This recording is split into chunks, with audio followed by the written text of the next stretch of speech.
Good afternoon to all of you. मैं Sandeep Panchal, assistant professor Shamsher Bahadur Saxena college of law, Mukurli Kila, Rohtak.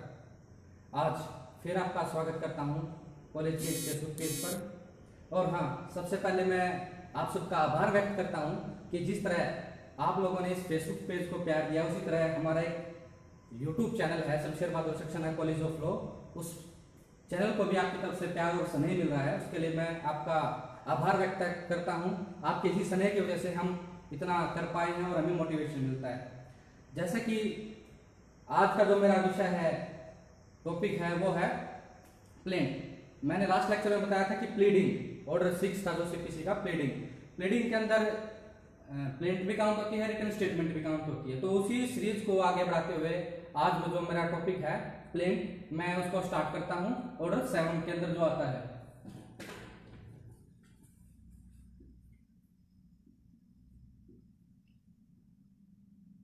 Order 7 CPC. Order 7 CPC ये deal करता है plaint से कि प्लेंट जब हम कोई प्लेंटिफ है, कोई सूट दायर करता है कोर्ट के अंदर, तो उसकी जो प्लेंट है उसमें क्या क्या चीजें होंगी, या जो प्लेंट से रिलेटेड जो लॉज हैं या कोर्ट के पास क्या क्या पावर है, वो सभी चीजें हम ऑर्डर 7 में अभी डिस्कस करेंगे। तो सबसे पहले हम ऑर्डर 1 की बात करते हैं। ऑर्डर 1 कहता है पार्टिकुलर्स, सॉरी रूल 1,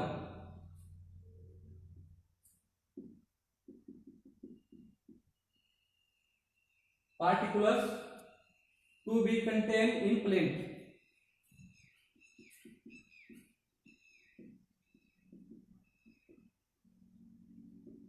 इन प्लेंट कि जो आपकी प्लेंट है, जो प्लेंटिफ कोर्ट में केस सूट दायर करने जा रहा है, केस दायर करने जा रहा है, जो उसकी प्लेंट होगी उसमें क्या क्या पार्टिकुलर्स होंगे। तो सबसे पहले प्लेंट में पार्टिकुलर्स नंबर 1 पे होगा name of the court,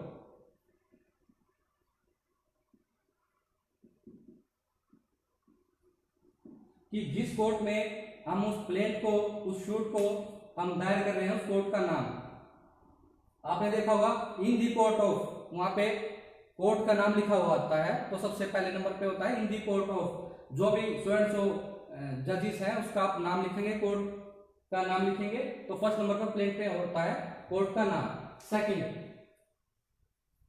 second जो उसमें पार्टिकुलर्स होंगे प्लेंट पे होगा residence, name of plaintiff, residence and name of plaintiff, कि जो प्लेंटिफ है, जो प्लेंट दायर कर रहा है, सूट दायर कर रहा है, उसका पूरा नाम, उसका रेजिडेंस, कि उसका नाम क्या है, उसका रेजिडेंस क्या है, वो हम उस प्लेंट में मेंशन करेंगे। थर्डली फिर हम मेंशन करेंगे name and address of defendant, कि जो डिफेंडेंट है, जो विपक्ष पार्टी है, उसका नेम और प्रॉपर एड्रेस हम प्लेंट में लिखेंगे कि ये पार्टी है, इसका एड्रेस ये है। फर्स्ट मैंने आपको बताया कि आपने देखा होगा प्लेंट में इन दी कोर्ट ऑफ। फिर सेकंड क्या होता है, पार्टीज के नाम होते हैं ए वर्सेस बी। तो यही है फर्स्ट प्लेंटिफ, सेकंड डिफेंडेंट, उसका नेम एंड प्रॉपर एड्रेस होता है, ये होता है। फिर हमारा है कि जो प्लेंट हम दायर कर रहे हैं, जो सूट हम दायर कर रहे हैं, कि कहीं वो किसी माइनर ने या अनसाउंड आदमी ने तो दायर नहीं की है, वो भी हमें मेंशन करना पड़ेगा। वाइदर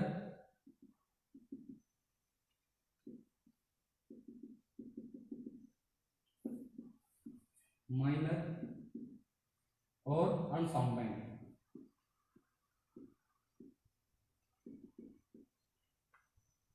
कि जो प्लेंटिफ है वो कहीं माइनर या अनसाउंड माइंड तो नहीं है।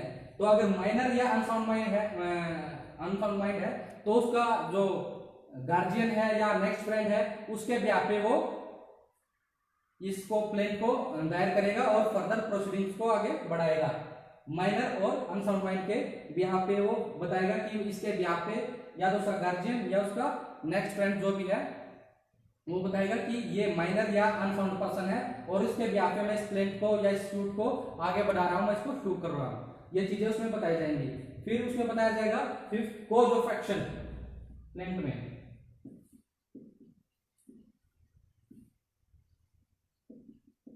कॉज ऑफ एक्शन कि जो हमने प्लेंट तैयार की है इसका कॉज ऑफ एक्शन क्या है, हम किस लिए या किस बिहाफ पर हम ये सूट जो है कोर्ट में दायर कर रहे हैं, प्लेंट दायर कर रहे हैं, वो कॉज ऑफ एक्शन इसमें बताना पड़ेगा। सेकेंडली ये बताना पड़ेगा कि ये कॉज ऑफ एक्शन कब अराइज हुआ।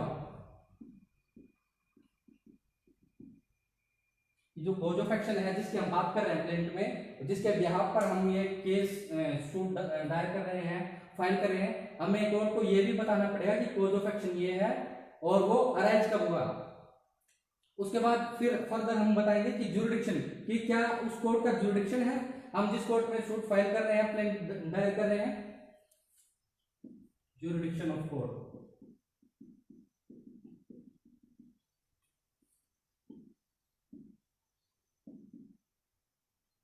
कि जिस कोर्ट में हम प्लेंट दायर कर रहे हैं, अपनी सूट दायर कर रहे हैं, हम प्लेंट में लिखेंगे कि क्या कि इस कोर्ट का ज्यूरिडिक्शन है, इस केस को एंटरटेन करने के लिए, इस सूट को एंटरटेन करने के लिए इस कोर्ट का ज्यूरिडिक्शन है। वो सब चीजें हमें एक प्लेंट में मेंशन करनी पड़ेगी। उसके बाद फिर हमें रिलीफ, कि हम रिलीफ क्या चाहते हैं।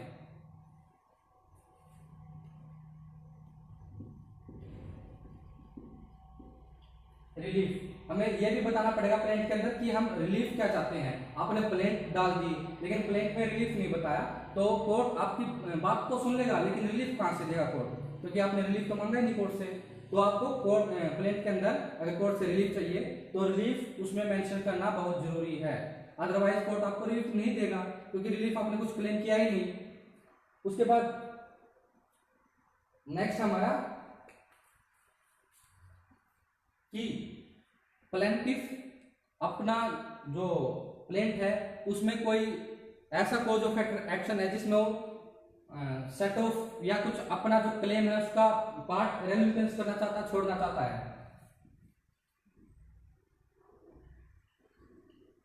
सेट ऑफ, कि वो सेट ऑफ करना चाह रहा है। सेट ऑफ क्या होता है, जैसे मैंने बी से 10 लाख रुपए लेने हैं या 50,000 रुपए लेने हैं, लेकिन उधर से उसने भी मुझसे, अगर हम 10 लाख रुपए की बात करें, मैंने बी से 10 लाख रुपए ले लिए हैं लेकिन बी ने मुझसे भी तो 5 लाख रुपए लेने हैं, तो मैं ये अपनी प्लेंट में मेंशन करूंगा ये सभी चीजें कि ये चीजें हैं और मैं जो मेरे बचे हुए जो पेंडिंग 5 लाख रुपए हैं, क्योंकि मुझे भी 5 लाख रुपए उसके देने हैं लेकिन मुझे उसे 10 लाख रुपए लेने हैं, तो जो मेरे बकाया जो 5 लाख रुपए है वो मुझे दिलाए जाए। रिलीफ में अगर रिलीफ मांग रहा है तो वो चीजें मेंशन करनी पड़ेगी प्लेंट में कि वो सेट ऑफ किस तरीके से करना चाह रहे हो, वो सब भी चीजें इसमें मेंशन करनी पड़ेगी। या आपको वो प्लेंटिफ अपने क्लेम का कोई पार्ट छोड़ना चाहता है, वो चीजें भी इसमें आप मेंशन करेंगे। उसके बाद है सबसे नेक्स्ट होगा वैल्यू ऑफ सब्जेक्ट मैटर, जिसको हम बोलते हैं कोर्ट फीस भी बोल देते हैं, कोर्ट फीस।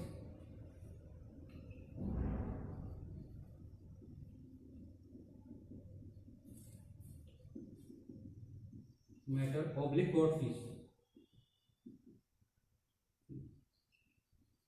कि हमने प्लेंट दी, प्लेंट में हमें सभी अपने सभी पार्टिकुलर्स लिखे कि किस कोर्ट में है, प्लेंटिफ का नाम क्या है, एड्रेस क्या है, डिफेंडेंट का नाम क्या है, एड्रेस क्या है, वाइदर प्लेंटिफ इज अनफाउंड माइंड और माइनर, ये लिखना पड़ेगा। उसके बाद ये लिखेंगे कि हम कॉज ऑफ एक्शन क्या है और कब अराइज हुआ। उसके बाद लिखेंगे कि जुरिडिक्शन कोर्ट का है या नहीं है। उसके बाद रिलीफ, जब ये सभी चीजें सेट ऑफ जो हम रिलीफ में मांग रहे हैं, ये सभी चीजें डालने के बाद क्या करेंगे, हमें जो वैल्यू है या कोर्ट फीस है, एक प्लेंट जो होगी उसकी हमें कोर्ट फीस भी देनी पड़ती है केस के लिए, तो कोर्ट फीस जो है हमने पे की है वो भी इसमें मेंशन करनी पड़ेंगे। तो एक प्लेंट के अंदर ये पार्टिकुलर्स मेंशन होने चाहिए जो कि रूल 1 बताता है। रूल 1 बताता है कोर्ट का नाम, प्लेंटिफ का नाम, डिफेंडेंट का नाम, कहीं डिफाइन जो प्लेंटिफ है माइनर तो नहीं है, अनफाउंड माइनर तो नहीं है, ये इसमें मेंशन करना पड़ेगा। ये सभी चीजें उसमें बतानी पड़ेंगी, ये रूल 1 कहता है। उसके बाद हम आते हैं रूल 2 पे, रूल 2 बात करता है कि जहां पर जो शूट है वो मनी रिलेटेड है। रूल 2 सॉरी,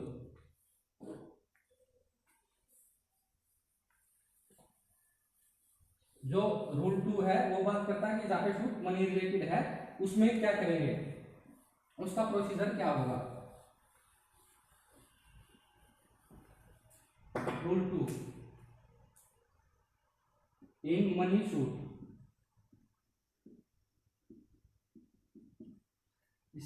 रूल 2 कहता है कि अगर कोई मनी से रिलेटेड कोई शूट है तो आपको वो मनी जो है जितने अमाउंट की वो शूट है, जितना अमाउंट आप क्लेम चाहते हैं वो प्रिस्क्राइब करना पड़ेगा, स्पेशली मेंशन करना पड़ेगा कि कितने जो अमाउंट है कितने मनी पर हम ये शूट डाल रहे हैं, प्रिस्क्राइब मेंशन करना पड़ेगा मनी।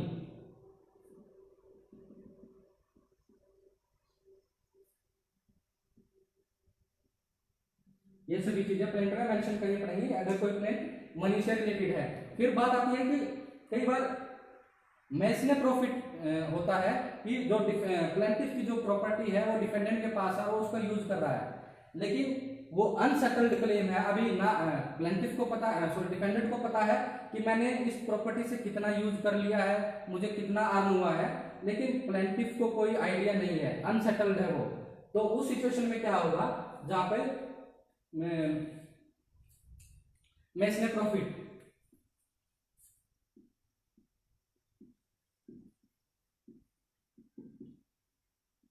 जब मैसने प्रॉफिट की हम बात करेंगे तो वहां पे अनसेटल्ड होना चाहिए कि प्लेंटिफ और डिफेंडेंट के बीच में इस तरह का कोई बात नहीं होना चाहिए कि इतना आपने यूज किया है इतना आपका बनता है, अनसेटल्ड,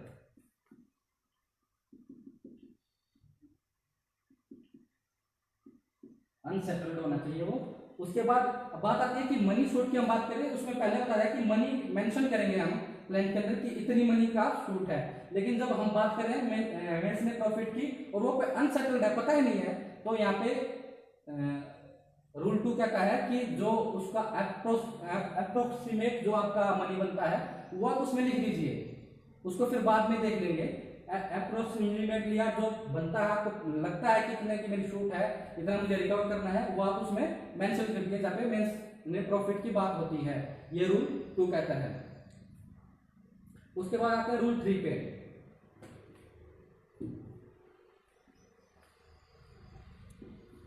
रूल 3 कहता है कि जहां पर कोई शूट है वो इमूवेबल प्रॉपर्टी से रिलेटेड है, सब्जेक्ट मैटर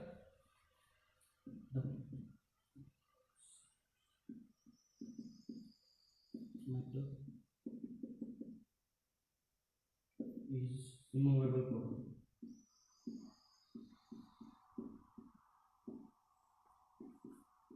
कि जहां पर सब्जेक्ट मैटर है जो शूट का वो एक इमूवेबल प्रॉपर्टी है, उस सिचुएशन में रूल्स क्या, रूल 3 क्या कहता है, रूल 3 कहता है कि जो इमूवेबल प्रॉपर्टी है जो सब्जेक्ट मैटर में, हमें स्पेशली बताना पड़ेगा, उसकी डिस्क्रिप्शन देना पड़ेगा प्रॉपर्टी का कि क्या प्रॉपर्टी है, कहां पर वो प्रॉपर्टी है, ताकि वो आइडेंटिफाई हो सके, उसको हम आइडेंटिफाई कर सके कोड आसानी से, तो उसको डिस्क्राइब करना पड़ेगा,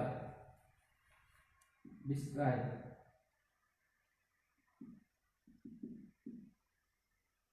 करना पड़ेगा कि कहां पर प्रॉपर्टी है, प्रॉपर्टी का एरिया क्या क्या है, वो सभी चीजें इसमें डिस्क्राइब करनी पड़ेगी।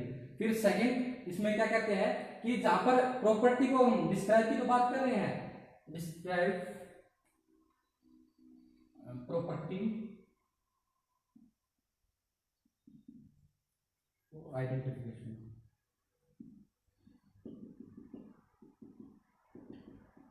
कि डिस्क्राइब कर दे प्रॉपर्टी को, कोड को आइडेंटिफाई हो जाए, ये कहता है। उसके बाद बात करते हैं कि डिस्क्राइब तो हम कर दे, लेकिन जहां पर कोई प्रॉपर्टी किसी नंबर से या बाउंड्री से जानी जाती है, पहचानी जाती है या डिस्क्राइब होती है, जिसको हम आइडेंटिफाई कर सकते हैं, बाउंड्रीज एंड नंबर्स। जैसे कि मान लेते हैं कि कहीं किसी लोकेलिटी में कोई हाउस है तो उसका हाउस नंबर जरूर होगा, तो वो हाउस नंबर भी हमें मेंशन करने पड़ेगा। वो बाउंड्रीज है वो हमें बतानी पड़ेगी कि क्या बाउंड्रीज है, क्या हाउस नंबर है, वो हम उसको मेंशन करेंगे उसके अंदर, ताकि हम उस प्रॉपर्टी को आइडेंटिफाई कर सके, कोर्ट उसको आसानी से आइडेंटिफाई कर सके। जहां पर नंबर और बाउंड्रीज की बात आती है तो नंबर एंड बाउंड्रीज वहां पर मेंशन करनी पड़ेगी कि उस प्रॉपर्टी का सो एंड सो नंबर है और साथ में लगती बाउंड्री ये है, तो आपने सभी चीजें उसमें मेंशन करनी पड़ेगी। फिर उसके बाद है रूल 4।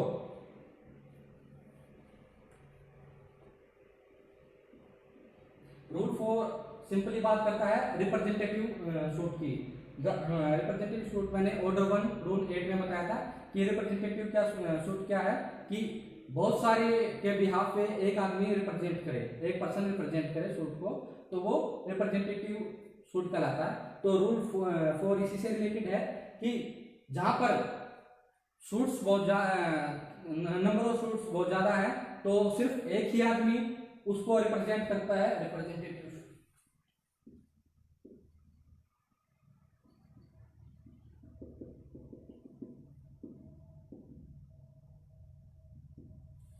इसको हम रिप्रेजेंटेटिव सूट के ले सकते हैं कि जहां पर नंबर ऑफ सूट हो जाता है लेकिन उनके ब्याह पे सिर्फ एक पर्सन उस सूट को, उस केस को हैंडल करेगा, शू करेगा, वो चीजें आपने इसमें बतानी पड़ेगी। प्लस जो नंबर ऑफ सूट्स है, नंबर ऑफ पार्टीज हैं, आपने उसका ब्यौरा देना पड़ेगा कि ये पार्टीज हैं, इनके बिहाफ पे मैं रिप्रेजेंट कर रहा हूं सूट को, तो वो आगे चल पाएंगे। और इसमें सबसे बड़ी बात क्या है कि रिप्रेजेंटेटिव सूट में कि जो रिप्रेजेंट कर रहा है उसको ये बताना पड़ेगा कि जो सब्जेक्ट मैटर है उसमें मेरा एग्जिस्टिंग इंटरेस्ट है, एग्जिस्टिंग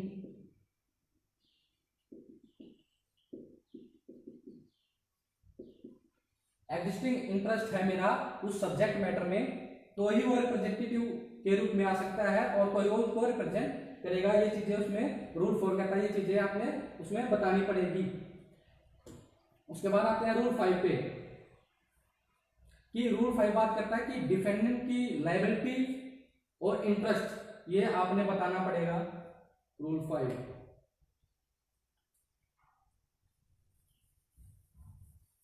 5 क्या कहता है कि जो डिफेंडेंट है उसकी लायबिलिटी क्या थी, उसका इंटरेस्ट क्या था, वो चीजें आपने प्लेंट में बतानी पड़ेंगी।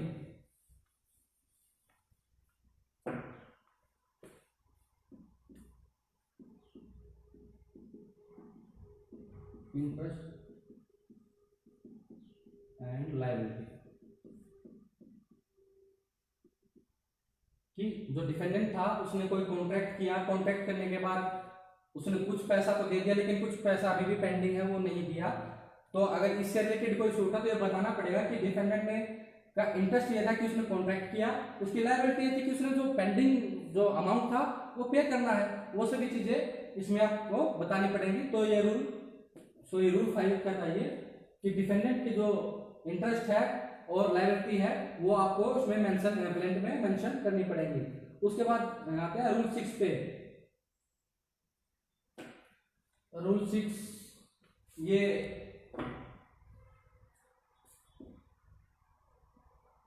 रूल 6 बेसिकली इसलिए है कि जब कोई आपकी सूट आप कोई सूट डालना चाहते हो लेकिन उसका जो टाइम लिमिट है, जो उसका लिमिटेशन पीरियड है सूट फाइल करने का, वो जा चुका है, बाढ़ हो चुके हो, अब आप सूट फाइल नहीं कर सकते। तो रूल 6 उसके बारे में बताता है कि जब कोई सूट है बाढ़ हो चुकी है, वो उसका लिमिटेशन पीरियड जा चुका है, उसके बाद अगर आप सूट फाइल करते हो तो आपको मेंशन करना पड़ेंगे वो ग्राउंड कि किन ग्राउंड पे आप स्पेसिफिकली जो टाइम था प्रिस्क्राइब टाइम उस पे आपने सूट फाइल नहीं किया और फिर बाद में उसको कोर्ट अलाउ करेंगे, ये रूल 6 कहता है। और रूल 6 की grounds for exemption from limitation time.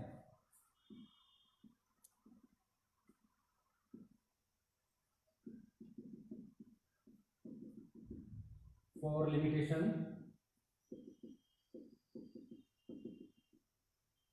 Time, कि जो टाइम था एक लिमिट थी, टाइम लिमिट थी, जिस टाइम लिमिट में ही आप शूट फाइल कर सकते हो, लेकिन वो टाइम लिमिट जा चुका है, अब आप सूट बार हो चुकी है आपकी, अब आप सूट फाइल नहीं कर सकते।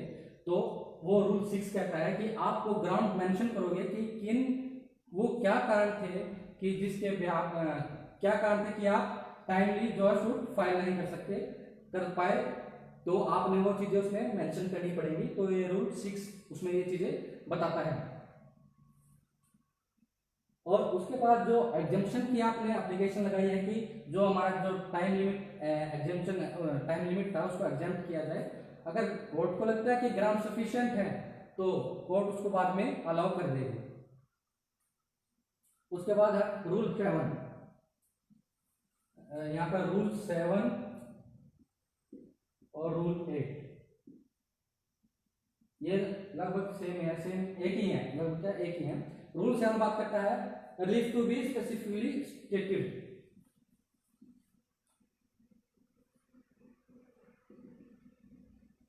To be specifically stated. मैंने बताया था आपको कि रूल 1 में भी ये बात बताई हुई है कि जो आप रिलीफ चाहते हो उस रिलीफ को आप स्पेशली बताओ कि मुझे ये रिलीफ चाहिए, वो चीज बतानी पड़ेगी। तो फर्दर रूल 7 भी यही बात करता है कि जो आप रिलीफ चाह रहे हो वो आपने स्पेशली बताना पड़ेगा। उसके बाद रूल 8 है, जो रूल 8 बात करता है कि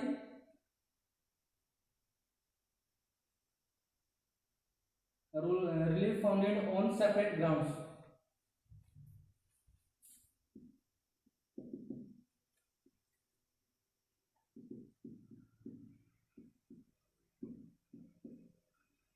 सेपरेट ग्राउंड्स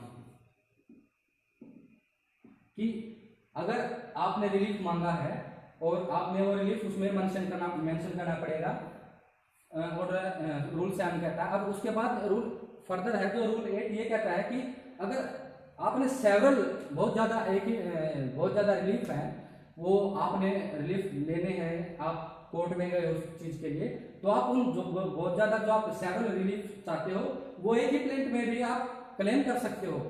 जो सेपरेट की वजह कि आप अलग अलग रिलीफ ना लो, क्योंकि अलग अलग रिलीफ लेंगे अलग अलग सूट में तो उसमें नंबर ऑफ केसेस है, जो बर्डन है केसेस का वो कोर्ट पे पड़ेगा, कोर्ट का ही काम बढ़ेगा। तो इसमें रूल 8 यही कहता है कि जब आप सेपरेट क्यों लोगे, आप अगर आपके पास है तो आप रिलीफ चाहते हो तो एक ही प्लेंट में आप उसको मेंशन कर सकते हो क्या रिलीफ आप चाहते हो।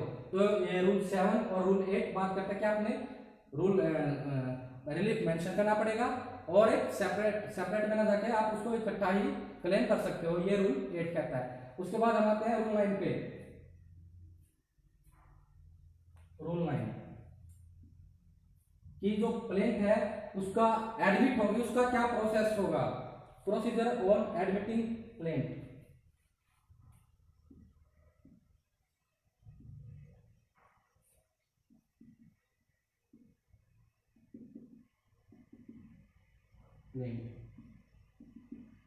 यहाँ पे प्लेंट लिख दी, प्लेंट में जो कंटेंट्स है वो लिख दिए। अब वो प्लेंट हमने कोर्ट में फाइल भी कर दी।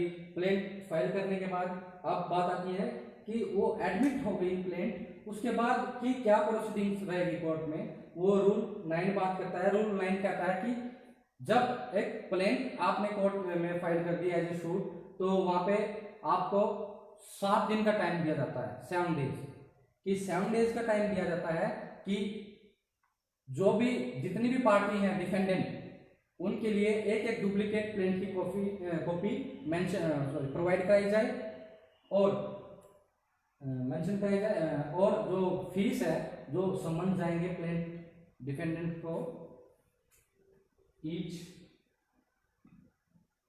Copy of plaint for each defendant, कि हर डिफेंडेंट के लिए एक अलग से कॉपी कोर्ट उसमें मांगेगा और वो उसका टाइम देगा विद इन 7 डे, 7 दिन का टाइम देगा प्लेंटिफ को कि 7 दिन के अंदर जितने भी डिफेंडेंट है 1 2 3 4 5, अगर 5 डिफेंडेंट है तो 5 के 5 प्लेंट की कॉपियां वो आपको सबमिट करानी पड़ेगी प्लस फीस। एक फीस होती है कोर्ट फीस कि जब सम्मन प्लेंट की कॉपी यहाँ पे डुप्लीकेट में सबमिट करा दी तो उसको सम्मन भी जाएंगे डिफेंडेंट को। तो सम्मन कहाँ से जाएंगे? प्लेंटिफ के पास से जाएंगे। जो सम्मन का जो खर्चा है वो प्लेंटिफ को देना पड़ेगा। तो सबमिट कराने का टाइम भी 7 दिन के अंदर ही होता है। अब बात आती है जो 7 डेज के टाइम आती है। कई बार बच्चे कंफ्यूज हो जाते हैं कि 7 डेज है, सेक्शन 148 में कंफ्यूज हो जाते हैं एनलार्जमेंट ऑफ टाइम कि इसका टाइम बढ़ा सकते हैं, सेक्शन 148 और सेक्शन 151 सीपीसी। देखिए इसमें स्पेसिफिक चीज है कि जो 148 सेक्शन है वो सिर्फ वहां पे अप्लाई होता है जहाँ पे कहीं पे टाइम नहीं दे रखा होता। एनलार्जमेंट ऑफ टाइम है जहाँ पे टाइम बढ़ाना है कोर्ट को, तो वहां पे जहां पर टाइम नहीं दे रखा होता वहां पे 148 के अकॉर्डिंग चलेंगे। अदरवाइज हम जो इनहेरेंट पावर है 151 में वो चलेंगे। यहाँ पर 7 डेज का टाइम दे रखा तो विदिन 7 डेज ही होंगे। यहाँ पर 148 का कोई वो नहीं है, यहाँ पर कंफ्यूज हो जाता है कई बार। तो 148 वहां पर अप्लाई होता है जहां पर टाइम लिमिट कहीं पे किसी ऑर्डर में किसी रूल में मेंशन कर ही नहीं रखा। उसके बाद हम आएंगे रूल 10 पे, रिटर्न ऑफ प्लेंट।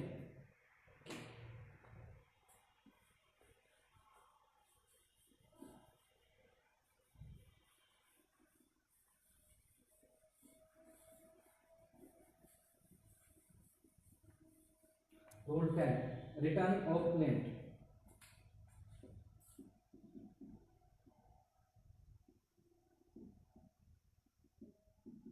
कि रूल 10 कहता है कि प्लेंट फाइल कर सूट फाइल कर दिया हमें, लेकिन सूट फाइल करने के बाद कोर्ट को ये लगा कि ये जो केस है ये जो केस है ये दूसरी मेरा जुडिक्शन नहीं बनता या मेरे से नहीं चलाया जा सकता, मेरे पास पावर नहीं है इस केस को चलाने की। तो इसका एग्जांपल है ये है कोर्ट 1A, ये कोर्ट B। अगर प्लेंटिफ ने कोर्ट ए में अगर फाइल किया है और कोर्ट को लगा कि ये प्रॉपर कोर्ट नहीं है, ये केस इस कोर्ट में नहीं चलेगा, तो वो आपकी जो प्लेंट है उसको रिटर्न कर देगा फॉर प्रॉपर कोर्ट। जो भी प्रॉपर कोर्ट, सपोज तो अगर प्रॉपर कोर्ट बी है तो वो बी के लिए रिटर्न कर देगा कि यहां आपका नहीं बनता, आप कोर्ट बी में जाइए।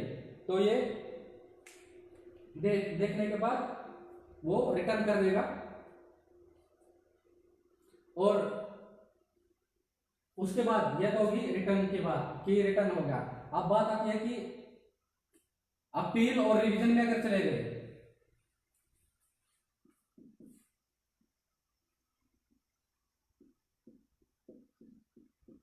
अपील और रिवीजन कि यहां से वो ऑर्डर पास हो गया, डिग्री पास हो गई है यहां से, अगर हम उसकी अपील या रिवीजन में जा रहे हैं, डिफेंडेंट अपील में गया कोर्ट बी में,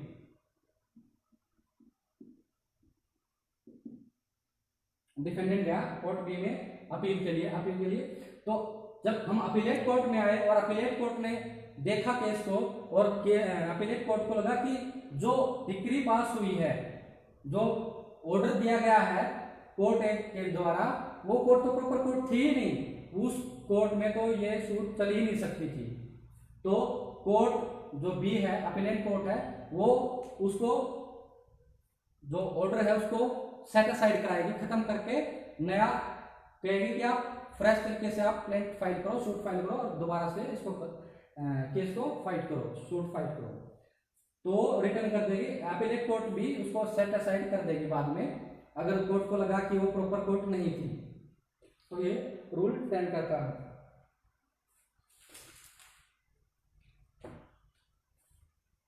अब बात आती है रूल 10 का सब क्लोज 2।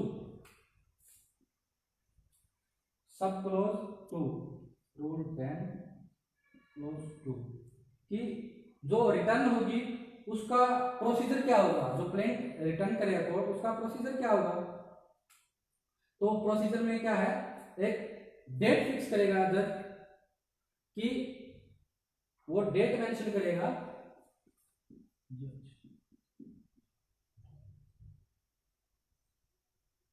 जो जज है वो डेट मेंशन करेगा, किस डेट को उसने वो प्लेन या वो सूट को रिटर्न किया है। एक डेट मेंशन करेगा और एक रीजन नोट करेगा, रीजन नोट करेगा कि ये डेट है, इसलिए इस डेट को मैं इसको रिटर्न कर रहा हूं। सेकेंडली फिर बात आती है कि जब हम रिटर्न कर रहे हैं दूसरी कोर्ट में, यहां से रिटर्न तो कर दिया जज ने, अब सब क्लॉज 2 कहता है, सब रूल 2 कहता है कि रिटर्न करने के बाद एक बात आती है कि यहाँ तो हमने प्रॉपर केस फाइल किया, ए में समन भी हुए। अब बात आती है जब यहाँ पे बी में आ गया, कोर्ट बी में आ गया रिटर्न होके, तब क्या कोर्ट बी में जाने के बाद भी समनिंग होगी डिफेंडेंट को या प्लेंटिफ को? तो सब रूल 2 ये कहता है कि नहीं, वहां पर समनिंग की जरूरत नहीं है, क्योंकि ये जो सूट है इसमें आप पहले ही कार्रवाई कर चुके हो, पार्टीज की नॉलेज में है, तो आप वहां पर फ्रेश समन की जरूरत नहीं है।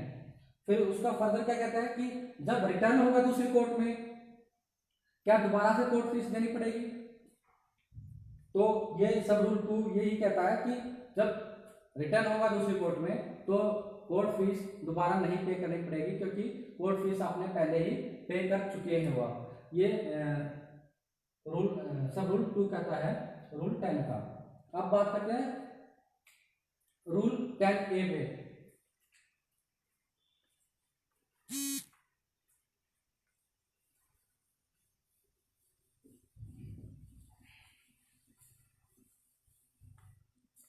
रूल 10A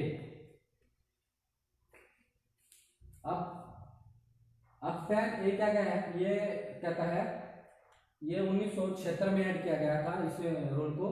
अभी क्या कहते हैं कि रिटर्न तो हो गई, अब उसके बाद का प्रोसेस क्या होगा, अब क्या कैसे चलेंगे ये चीजें, वो 10A में बताता है। तो रूल 10A कहता है power of court to fix a date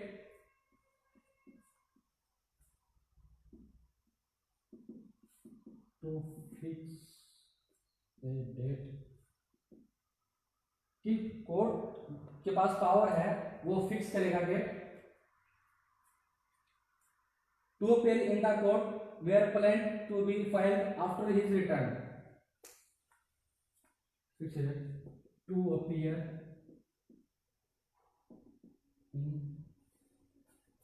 in the court where plaint file after return,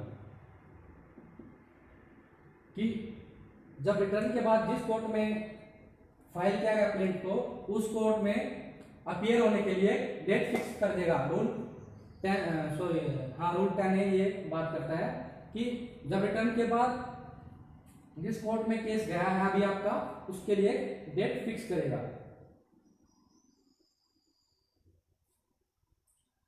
अब उसके बाद हम चलते हैं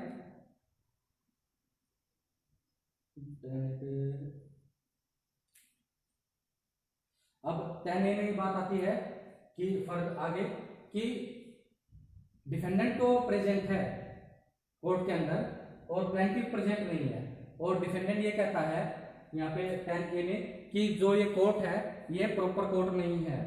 10A ये बात करता है कि डेट तो फिक्स कर दी, उस डेट फिक्स में पार्टीज भी अपीयर होगी। अब पार्टी जो अपीयर हो रही है उसमें डिफेंडेंट अपीयर हो गया लेकिन प्लेंटिफ अपीयर नहीं हुआ, तो ये कहते हैं कि डिफेंडेंट कहता है प्ली लेता है कि जो आपकी कोर्ट है वो प्रॉपर कोर्ट नहीं है, और कोर्ट में जो ऑर्डर लेना है वो ऑर्डर प्रॉपर जो ऑर्डर लेगा उस ऑर्डर को प्लेंटिफ की नॉलेज में भी डालेगा, प्लेंटिफ को भी बताएगा कि ये आपकी एब्सेंस में डिफेंडेंट ने ये प्ली दी है कि ये प्रॉपर कोर्ट नहीं है और ये ऑर्डर पास हुआ है, तो उसकी नॉलेज में डालेगा, उसको ये बताएगा।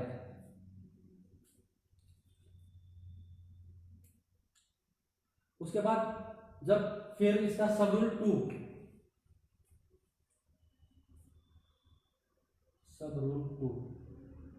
रूल 10A सब रूल 2 कि डिफेंडेंट ने प्ली ले ली कि प्रॉपर कोर्ट नहीं है, और उस ऑर्डर का जो इंटीमेशन है वो प्लेंटिफ को भी देगा। अब सब रूल 2 क्या कहता है कहने का कि जो प्लेंटिफ है वो एक एप्लीकेशन लगाएगा क्योंकि आप प्लेंटिफ को भी नहीं पता कि क्या कि एप्लीकेशन लगाएगा कि वो कोर्ट को मुझे पता है कि मुझे किस कोर्ट में अपीयर होना है। एप्लीकेशन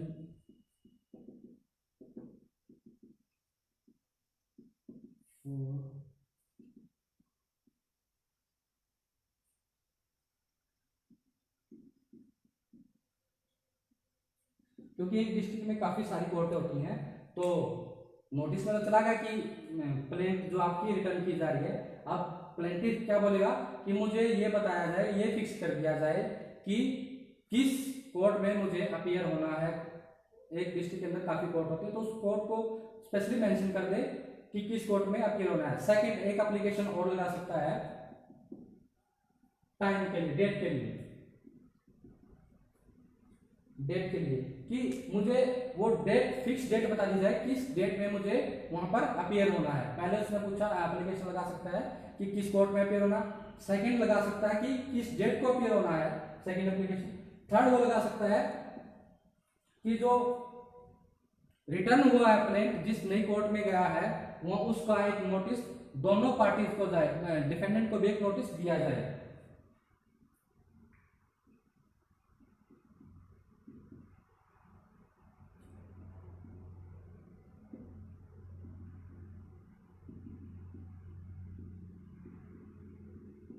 कि मुझे जिस तरह मुझे इनकन्वीनियंस हुई कि वहां पे डिफेंडेंट ने प्ली ले ली कि प्रॉपर कोर्ट नहीं है, उसके बाद रिटर्न हो गया, रिटर्न के बाद जिस तरह मुझे दिक्कत आई हुई है कि किस कोर्ट में जाना है, किस डेट को जाना है, उसी तरह थर्ड एप्लीकेशन भी वो लगा सकता है प्लेंटिफ कि ये जो कोर्ट है, डेट है, इसका एक नोटिस डिफेंडेंट को भी जाए ताकि आगे फर्दर कोर्ट की जो प्रोसीडिंग है वो अच्छे से हो सके, कोई दिक्कत ना आए। तो ये इस तरह की एप्लीकेशन इसमें लगाई जा सकती है और कोर्ट इनको एप्लीकेशन को एक्सेप्ट करके अलाउ कर देगा। हाँ, जैसे जैसे उनको लगे कि कोर्ट प्रॉपर स्पेशली मेंशन करना है, डेट मेंशन करनी है, नोटिस देना है दूसरी पार्टी को, कोर्ट उनको अलाउ कर देगा।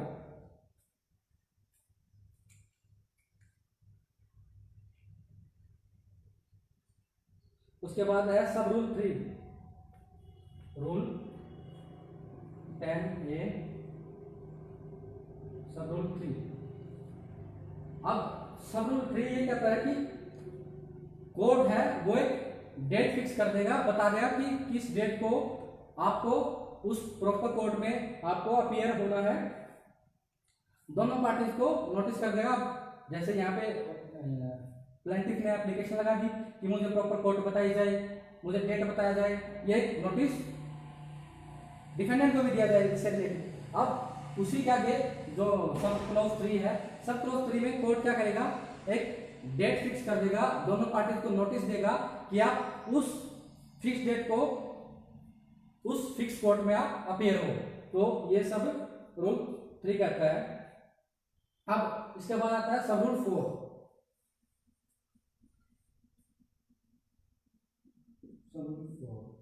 सब रूल 4 क्या कहता है कि यहाँ पे नोटिस कर दिया, अब उसके बाद ये सभी पार्टीज को दिक्कत ना हो तो सम्मन्स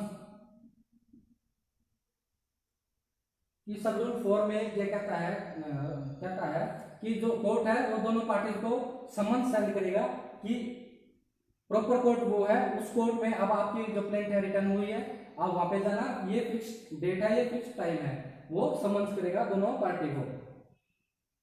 उसके बाद हमारा फर्दर रूल 10B।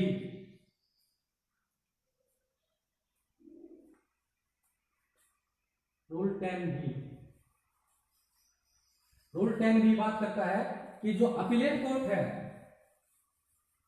वो अपीलेट कोर्ट के पास पावर है कि सूट को प्रॉपर कोर्ट में ट्रांसफर रिटर्न करने के लिए। पावर ऑफ कोर्ट प्रॉपर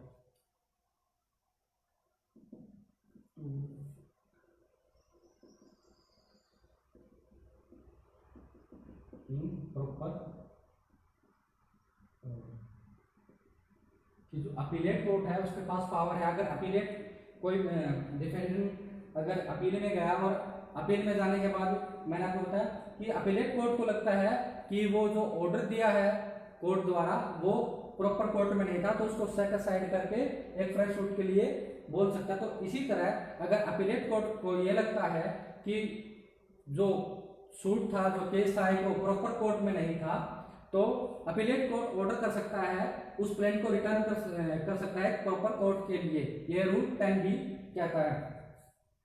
उसके बाद रूल 11 बात करता है rejection of plaint.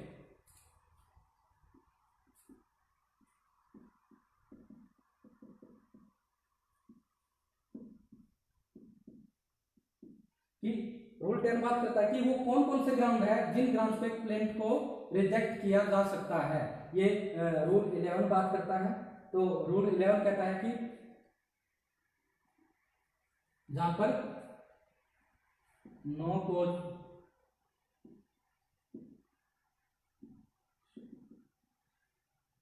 Of action, कि आपने प्लेंट तो फाइल कर दिया लेकिन उस प्लेंट में आपने कॉज ऑफ एक्शन नहीं बताया। अब कॉज ऑफ एक्शन नहीं बताया तो इट मींस प्लेंट सूट डालना बनता ही नहीं।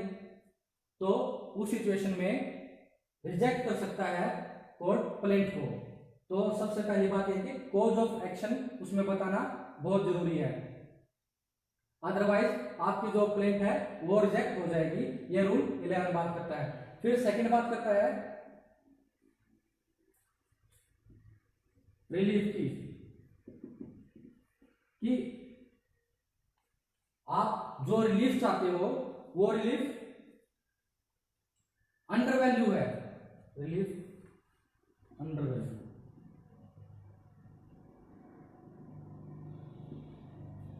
जो रिलीफ चाहते हो अंडर वैल्यू है, कि आपने जो रिलीफ बताया प्रॉपर रिलीफ जो बता रहे हो वो आपने मेंशन नहीं कर रखा कि प्रॉपर रिलीफ क्या चाहिए मुझे, या अगर मनी शूट है तो उसमें अंडर वैल्यू किया उसको ताकि जुडिक्शन नहीं बनता उसका। तो यहाँ पर रिजेक्ट किया जा सकता है प्लेन, ये उसका सेकंड वो है। फिर थर्ड है इनसफिशिएंट स्टैम्प।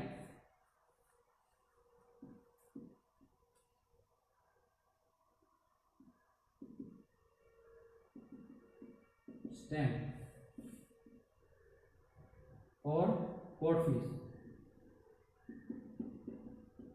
कि जब कोई भी प्लेंट हम फाइल करते हैं तो उस पर एक स्टैंप होती है, कि स्टैंप वैल्यू होती है या सब्जेक्ट मैटर के वैल्यू के अकॉर्डिंग स्टैंप होती है कि इतने की उस पर स्टैंप लगेगी या कोर्ट फीस लगेगी।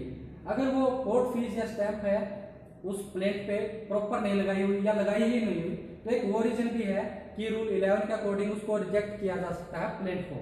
तो थर्ड इसका है इनसफिशिएंट स्टैम्प और कोर्ट फीस। फिर फोर्थ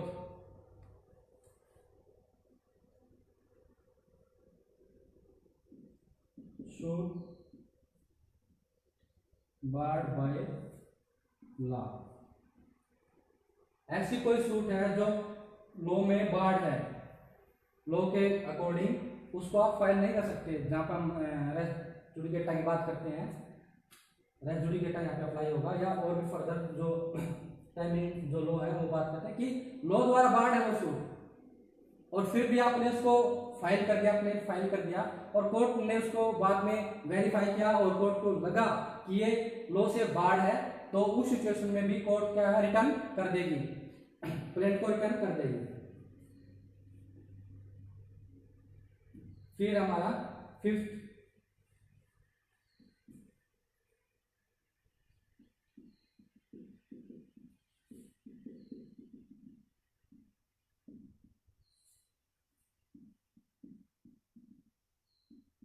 कि प्लेंट है वो डुप्लीकेट, मैंने पहले भी बताया कि जितने भी डिफेंडेंट होंगे उनके लिए, हर डिफेंडेंट के लिए एक अलग से प्लेंट सम्मन के साथ अटैच होके वहां पर जाएगी। तो जितने भी डिफेंडेंट है उनके लिए एक प्लेंट की कॉपी एक्स्ट्रा होना जरूरी है, डुप्लीकेट में होना जरूरी है। अगर प्लेंट के साथ प्लेंट की जो है डुप्लीकेट प्लेंट फाइल नहीं की गई, ताकि अगर डुप्लीकेट प्लेंट जो है फाइल नहीं की तो सिंपल चीज़ है, जो डिफेंडेंट है उसको नोटिस तो जाएगा लेकिन उसको पता नहीं चलेगा कि क्या चीज़ है, क्या शूट है, क्या सब्जेक्ट मैटर है। तो उसके लिए डुप्लीकेट प्लेंट होना जरूरी है। अगर वो डुप्लीकेट प्लेंट नहीं है तो कोर्ट उसको रिजेक्ट कर देगा प्लेंट को। एक ये रीजन है। अब बात करते हैं कि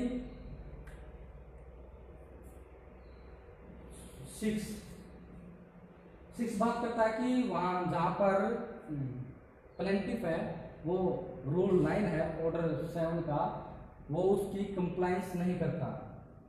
वेयर प्लेंटिफ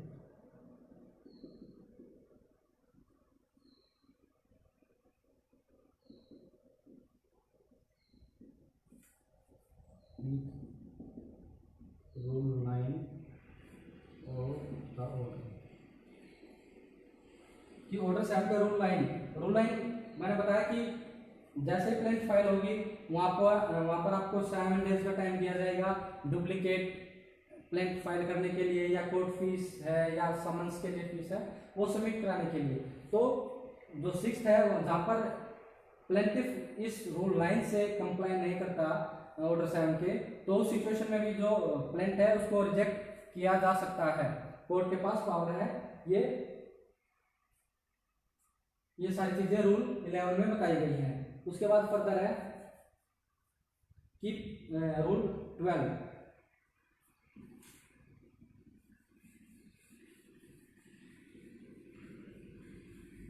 बात करता है कि जो प्लेंट रिजेक्ट होगी उसके बाद क्या प्रोसेस होगा, क्या कुछ चीजें होंगी, वो रूल 12 बात करता है।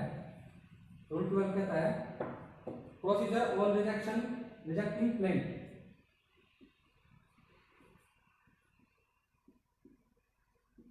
ऑन रिजेक्टिंग प्लेंट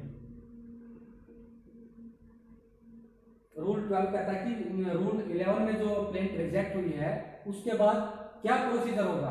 तो रूल 12 बताता है कि जो भी प्लेंट रिजेक्ट हुई है, सॉरी रूल 11 में एक चीज आपको बताना भूल गया।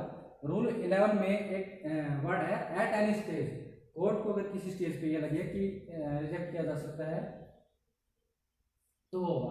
अब बात आती है कि रिजेक्टिंग की जो प्रोसीजर है वो क्या होगा। तो इसमें क्या करेगा, रीजन रिकॉर्ड करेगा जज।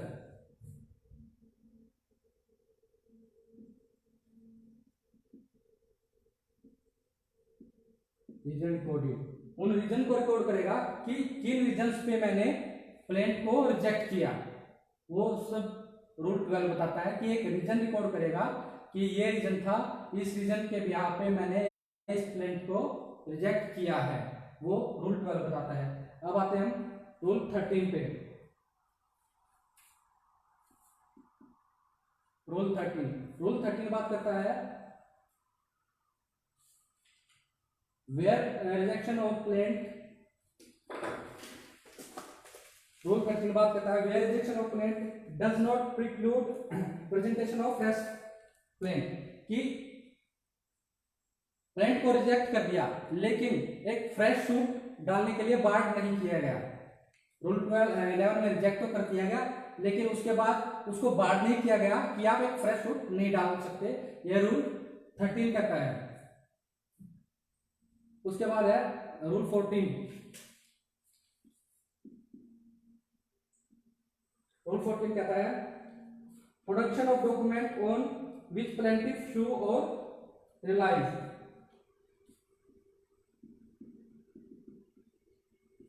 of documents on which plaintiff sue or rely।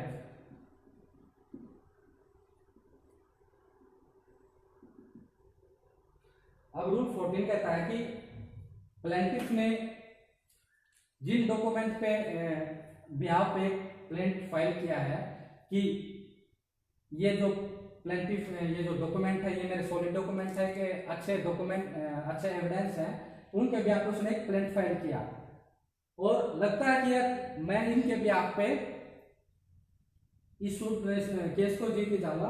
तो कोर्ट क्या करेगा, कोर्ट उसको बोलेगा कि प्लेंटिफ को बोलेगा कि आप वो डॉक्यूमेंट लेके आओ, आपने जिन डॉक्यूमेंट के बेस पे इसको प्लेंट को फाइल किया है कि आपका ये अच्छे एविडेंस है और आपके फेवर में ये केस जा सकता है, तो आप वो डॉक्यूमेंट प्रोड्यूस करो कोर्ट को। तो कोर्ट प्लेंटिफ को बोलेगा कि आप वो डॉक्यूमेंट लेके आओ जिन डॉक्यूमेंट के बिहाफ पे आपने ये फाइल किया है प्लेंट को फर्स्ट। उसके बाद बात आती है कि जो डॉक्यूमेंट है अगर वो प्लेंटिफ के पास है तो प्लेंटिफ ले आएगा, लेकिन बात यहाँ पे आती है अगर वो डॉक्यूमेंट प्लेंटिफ के पास नहीं है, किसी अदर पर्सन की अथॉरिटी में या किसी अदर पर्सन के पास है, तो उस पे क्या प्रोसेस होगा। डॉक्यूमेंट इन अथॉरिटी और पोजीशन,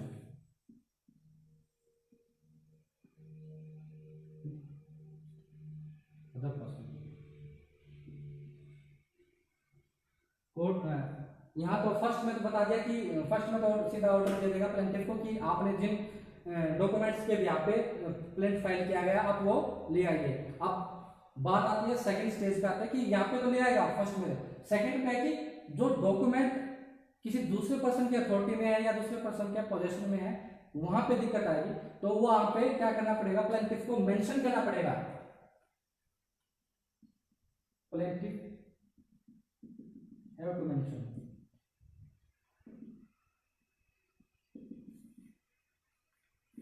प्लेंटिफ को मेंशन करना पड़ेगा कि वो डॉक्यूमेंट के बिहाफ पे मैंने प्लेंट फाइल की है और वो एक सॉलिड एविडेंस है मेरे लिए, लेकिन वो डॉक्यूमेंट मेरे पोजीशन में नहीं है या वो डॉक्यूमेंट किसी अदर पर्सन के पोजीशन में है। आप उस अदर पर्सन का नाम लिखेंगे या उस अथॉरिटी का नाम लिखेंगे जिस अथॉरिटी के पोजीशन में वो डॉक्यूमेंट है। ये सभी चीजें आपने प्लेंट में मेंशन करनी पड़ेगी ताकि कोर्ट उसको सम्मन भेज के उस पर्सन को या उस अथॉरिटी को सम्मन भेज के उस पर्सन या अथॉरिटी से डॉक्यूमेंट मंगवाए और उनको वेरीफाई करे। तो ये चीजें आपको पहले ही प्लेंट में मेंशन करनी पड़ेगी ताकि जरूरत पड़ने पर सम्मन भेजा जा सके और उसको मंगाया जा सके। फिर बात आती है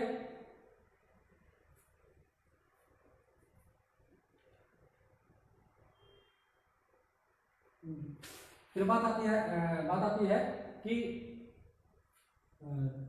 डॉक्यूमेंट, हाँ, कि आपने जो डॉक्यूमेंट बताए हैं कोर्ट को कि उन डॉक्यूमेंट के बिहाफ पे मैं ये केस जीत जाऊंगा या मेरे फेवर में आ जाएगा और ये सॉलिड एविडेंस है मेरे लिए। तो अगर आपने वो डॉक्यूमेंट कोर्ट में पेश नहीं किए, कोर्ट में प्रोड्यूस नहीं किए, तो एक स्टेज आती है, पहले प्लेंटिफ के एविडेंस होते हैं, फिर डिफेंडेंट के एविडेंस होते हैं।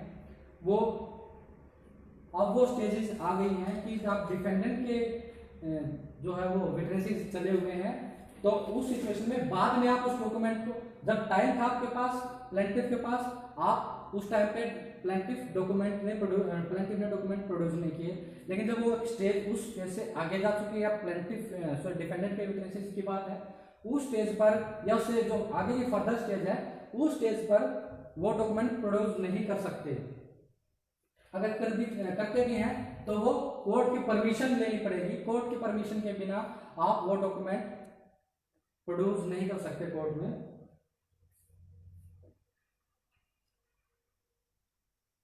आगे फर्दर ये करता है। उसके बाद है रूल 16, रूल 15 है वो रिपील कर दिया गया है।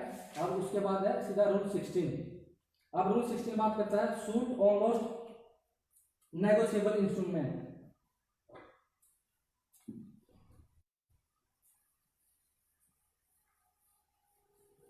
Suit on lost negotiable instrument, कि नेगोशिएबल इंस्ट्रूमेंट था कोई और वो गुम हो गया है। रूल 16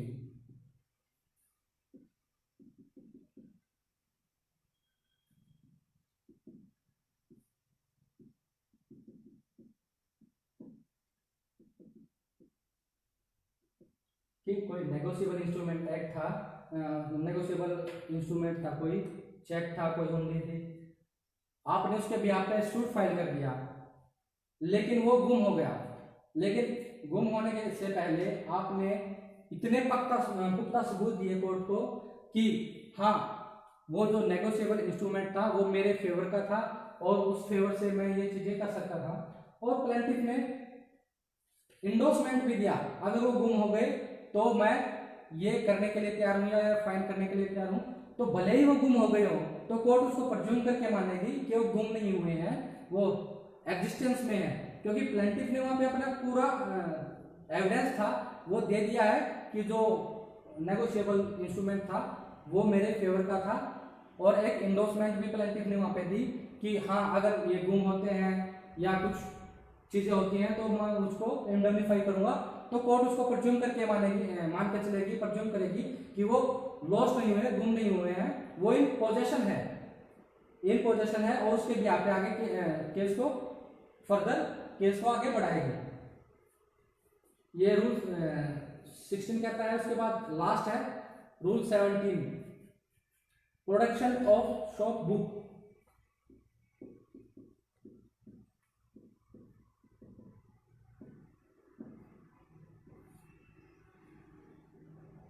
कि कोई डॉक्यूमेंट है, जो शॉप बुक है वो भी एक डॉक्यूमेंट है।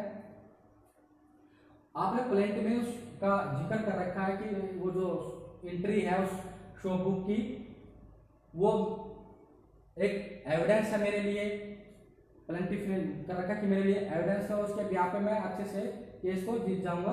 तो उसमें भी कोर्ट उस शॉप बुक को अपने पास मंगा सकता है और जो उसकी एंट्री है एंट्रीज को देख सकता है। फिर फर्दर क्या कहता है कि जो अपने पास मंगाएगा कोर्ट उस शॉप बुक को, उसको मार्क करेगा जो हमने सर्टिफाइड कॉपी उस शॉप बुक की पहले लगाई हुई थी, क्योंकि ओरिजिनल शॉप बुक हम प्लेंट के साथ नहीं लगा सकते, उसकी शॉर्ट सर्टिफाइड कॉपी ही हम लगाएंगे। तो जो उसमें लगा रखी थी सर्टिफाइड कॉपी उससे मार्क करेगा, चेक करेगा कोर्ट कि हाँ ये मैच करती हैं, कोई फ्रॉड नहीं है, उसके बाद उसको रिटर्न कर देगा। तो ये सभी चीजें थी कि रूल 7 ऑर्डर 7 में कि कैसे प्लेंट होगी, क्या क्या उसके पार्टिकुलर्स होंगे, प्लेंट से रिलेटेड क्या क्या रूल्स हैं, वो सब इसके अंदर ऑर्डर के अंदर मेंशन किया गया है। उम्मीद करता हूँ आपको ये पसंद आया होगा। इसके बाद फर्दर एक जैसे जब हमने रूल ऑर्डर 6 की बात की थी, हमने प्लीडिंग की बात की थी। प्लीडिंग में मैंने बताया था कि प्लेंट और रिटर्न स्टेटमेंट हम दोनों काउंट करेंगे। रिटर्न स्टेटमेंट हम नेक्स्ट जो सेशन होगा उसमें हम रिटर्न स्टेटमेंट को डिस्कस करेंगे। अभी के लिए जो हमारा प्लेंट था ऑर्डर 7 वो खत्म हो चुका है। अगर किसी को कोई क्वेरी हो तो मुझे कमेंट बॉक्स में कमेंट कर सकता है, मैं उस पर कोशिश करूँगा कि उसकी क्वेरीज हैं, उसके क्वेश्चंस हैं, उनका अच्छे से आंसर दे सकूँ। इससे के साथ अपना सेशन खत्म करता हूँ। धन्यवाद।